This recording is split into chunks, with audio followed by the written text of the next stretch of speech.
بسم اللہ الرحمن الرحیم۔ السلام علیکم ورحمۃ اللہ۔ امید کرتا ہوں آپ سب خیریت سے ہوں گے۔ میں ہوں کاشف محمود اور آپ دیکھ رہے ہیں اسلامک ہب آفیشیل۔ آج کی ویڈیو میں آپ کو جادو کے متعلق مختصر سا عمل بتانے چاہ رہا ہوں۔ اس عمل کی برکت سے انشاءاللہ پرانے سے پرانا جادو ہے، ایسا جادو جس کی کاٹ جس کا توڑ کوئی بھی نہیں کر پا رہا۔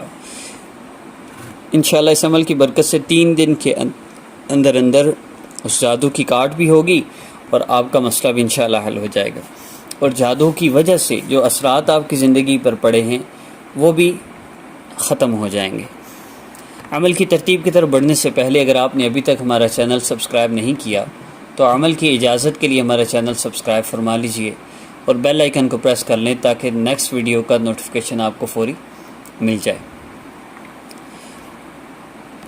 عمل کی ترتیب میں پہلی بات یہ عرض کرتا چلوں کہ یہ عمل آپ نے 3 دن کرنا ہے اور اس کے اثرات آپ نے 7 دن کے اندر دیکھنے ہیں۔ یعنی 3 دن عمل کرنے کے بعد 7 دن تک آپ نے کوئی وظیفہ نہیں کرنا، بلکہ آپ نے صرف اس کے اثرات چیک کرنے ہیں، اور 7 دن کے اندر اگر آپ اپنی زندگی میں، آپ اپنی لائف میں، آپ اپنی موجودہ جو آپ کا لائف سٹائل چل رہا ہے اس میں کوئی بہتر فیلنگ محسوس کریں یا کوئی ایسا چینج فیل کریں جو آپ کو واضح محسوس ہو، تو آپ سمجھ جائیے کہ آپ پر اثرات ہیں اور جن کا علاج اب ہو رہا ہے۔ اگر ایسا نہ ہو تو پھر پریشان ہونے کی ضرورت نہیں۔ اگر 7 دن میں کوئی چینجنگ نہیں آئی تو سمجھ جائیے کہ پھر کوئی جادو نہیں، کوئی بندش نہیں، آپ کو مس گائیڈ کیا گیا ہے اور آپ کا مسئلہ صرف اور صرف گناہوں کا ہے۔ کیونکہ 2 ہی وجہ ہیں ہماری پریشانیوں کی، 2 ہی وجوہات ہیں۔ پہلی وجہ ہماری اللہ رب العزت کی نافرمانی ہے، اور دوسری وجہ اس نافرمانی کی وجہ سے ہمارے اوپر جو تکلیفیں مشقتیں آتی ہیں، اور ان مشقتوں کی وجہ سے جب جادو کیا جاتا ہے تو وہ بھی ہم پہ اثر کر جاتا ہے۔ دیکھیے اگر بندہ اعمال کرتا ہو تو اس پر جادو کیسے اثر کر سکتا ہے؟ اگر کوئی بندہ اعمال کر رہا ہے تو اس کو پریشانیاں کیسے گھیر سکتی ہیں؟ یہ جو اعمال آقا پاک صلی اللہ علیہ وسلم اور صحابہ نے مسائل کے حل کے لیے بتلائے ہیں، وہی اعمال اگر انسان کرے تو اس پر کیسے کوئی تکلیف، کوئی جادو، کوئی بندش ایسا آ سکتا ہے؟ ہرگز نہیں ہو سکتا۔ تو عمل کی ترتیب کی طرف بڑھتے ہیں۔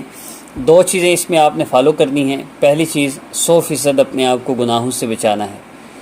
دوسرا آپ نے جو دوسری چیز ہے وہ ہے کہ آپ نے کسی طرح سے بھی 5 وقت نماز کا اہتمام کرنا ہے، اور کسی بھی، چاہے جتنی بھی آپ مصروف کیوں نہ ہوں، جتنا بھی آپ کا بڑا مسئلہ کیوں نہ ہو، آپ نے نماز قضا نہیں ہونے دینی۔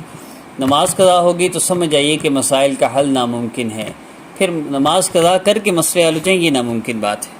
مسائل کے حل کے لیے نماز کی پابندی بہت ضروری ہے۔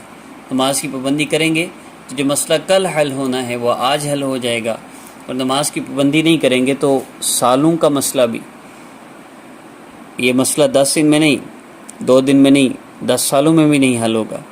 اس کی وجہ اللہ رب العزت کی نافرمانی ہے، اس کو 100% چھوڑنا ہے۔ تو یہ 2 باتیں جو عام لوگوں کو اکثر تقریر لگتی ہیں لیکن حقیقت ہے، اس کے بغیر آپ کا مسئلہ حل نہیں ہو سکتا۔ ایک تو 100% گناہوں کو چھوڑنا، اور دوسرا نماز کی پابندی۔ یہ 2 کام کرتے ہوئے آپ کی وظیفہ کر لیں، 100% گارنٹی کے ساتھ میں کہہ رہا ہوں انشاءاللہ آپ کا مسئلہ ضرور حل ہوگا۔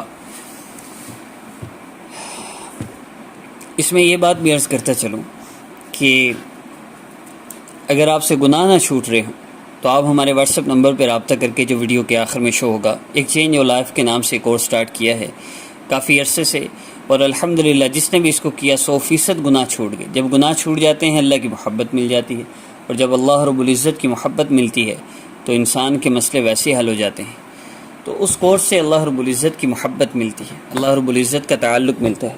تو جب اللہ پاک کا تعلق مل جاتا ہے تو ہمارے مسئلے بہت ویسے ہی حل ہونا شروع ہو جاتے ہیں۔ تو جو لوگ گناہوں کو نہ چھوڑ سکتے ہوں، جن کے لیے گناہ چھوڑنا مشکل ہو رہے ہوں، ان کے لیے یہ کورس بہت ضروری ہے۔ وہ چینج یور لائف کورس کرتے ہوئے اگر وظیفہ کریں گے تو انشاءاللہ 3 دن کے اندر اس کے اثرات دیکھیں گے۔ اب عمل کی ترتیب کی طرف بڑھتے ہیں۔ 3 دن کا یہ عمل ہے۔ پہلے دن کا عمل آپ نے میرے ساتھ کرنا ہوتا ہے، آپ سب جانتے ہیں، اور اس کی وجہ یہ ہے کہ یہ جب اجتماعی عمل بنتا ہے تو پھر اس میں اجتماعی اثرات ہوتے ہیں، اور اس کی وجہ سے بہت سے لوگوں کا تو اس ویڈیو کے دوران ہی عمل کیا اور الحمدللہ ان کا مسئلہ حل ہو گیا۔ آپ کا بھی حل ہو سکتا ہے اگر آپ 100% گناہوں کو چھوڑ دیں۔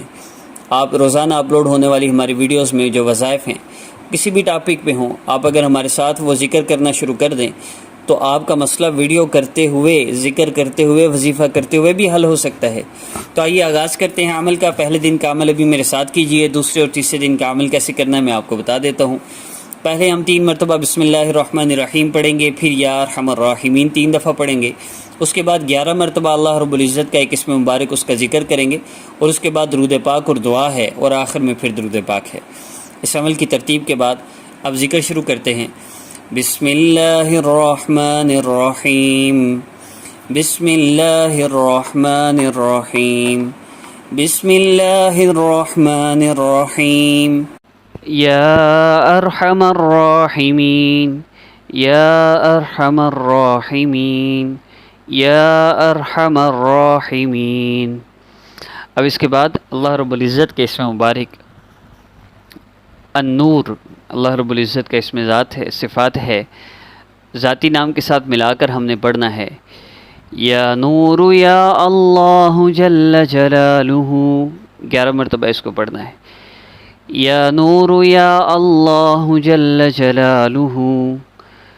جو لوگ پڑھ نہیں سکتے، کیوں نہیں پڑھ سکتے؟ پڑھیں، میرے ساتھ پڑھیے۔ بہت سے لوگ ہیں جو مصروف ہیں، کہیں کام کاج کے دوران کچن میں لگے ہوئے ہیں، دھیان نہیں رہتا، تو سننے سے بھی انشاءاللہ ان کو فائدہ ہوگا۔ یا نور یا بصیر یا اللہ جل جلالہ، صرف یا نور پڑھی۔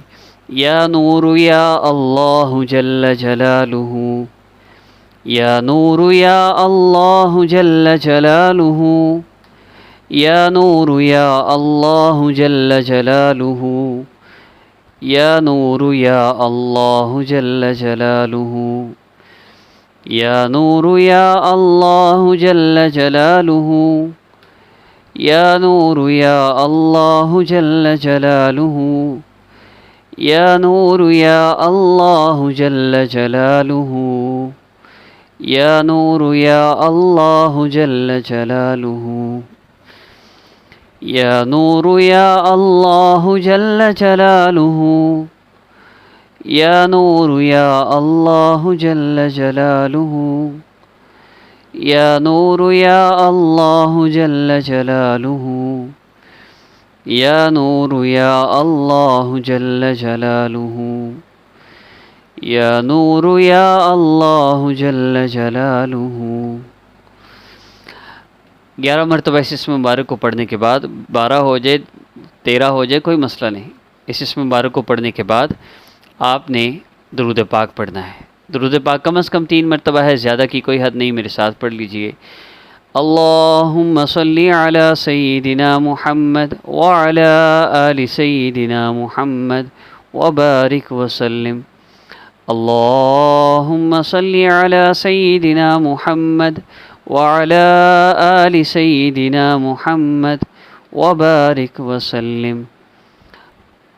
صلی اللہ علی سیدنا محمد صلی اللہ علیہ وآلہ وسلم، صلی اللہ علیہ وآلہ وسلم، صلی اللہ علیہ وآلہ وسلم، صلی اللہ علی سیدنا محمد صلی اللہ علیہ وآلہ وسلم۔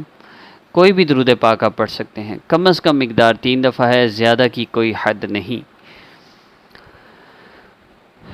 اب اس کے بعد نبی علیہ السلام نے فرمایا، میرے صحابی، جب تم اللہ رب العزت سے مانگو تو یوں مانگو، اللہ رب العزت کی عظمت اور بڑائی بیان کرو، اس کے بعد جتنا ہو سکے مجھ پر درود پاک پڑھو، پھر جو چاہو اللہ سے مانگ لو۔ اب آپ دعا پڑھ لیجئے، دعا کر لیجئے اپنے مسئلہ کے حل کے لیے، جو بھی آپ کی پریشانی ہے، مسئلہ ہے، اس کے لیے دعا کیجئے، اور اس کے بعد آپ نے آخر میں درود پاک لازمی پڑھنا ہے۔ جس عمل کے شروع آخر میں درود پاک نہ ہو، جس دعا کے شروع اور آخر میں درود پاک نہ ہو، وہ اللہ رب العزت کے ہاں پہنچتی ہی نہیں۔ اللہ رب العزت تک پہنچتی ہے وہی دعا جس کے شروع آخر میں درود پاک ہو، اس کو لازمی پڑھیے گا۔ اور دعا یوں کرنی ہے، اللہ رب العزت کے جو احسانات ہیں ان کا شکر ادا کیجیے، پھر اللہ رب العزت سے یوں مانگیے، پیارے اللہ آپ نے اتنے احسانات فرمائے کہ احسان مجھ پہ اور فرما دیجیے، میرا یہ مسئلہ ہے حل فرما دیجیے۔ دوسرے اور تیسرے دن بھی ایسی عمل کرنا ہے، لیکن چینجنگ یہ ہے کہ اگر آپ نے نماز پڑھنی ہے تو 2 رکعت نفل حاجت کی نیت سے پڑھ کے پھر کرنا ہے، عشاء کے بعد کریں یا جس وقت چاہیں کریں، جب مرضی کریں، اللہ سے مانگنے کے لیے کوئی وقت محسوس نہیں ہوتا۔ السلام علیکم ورحمۃ اللہ۔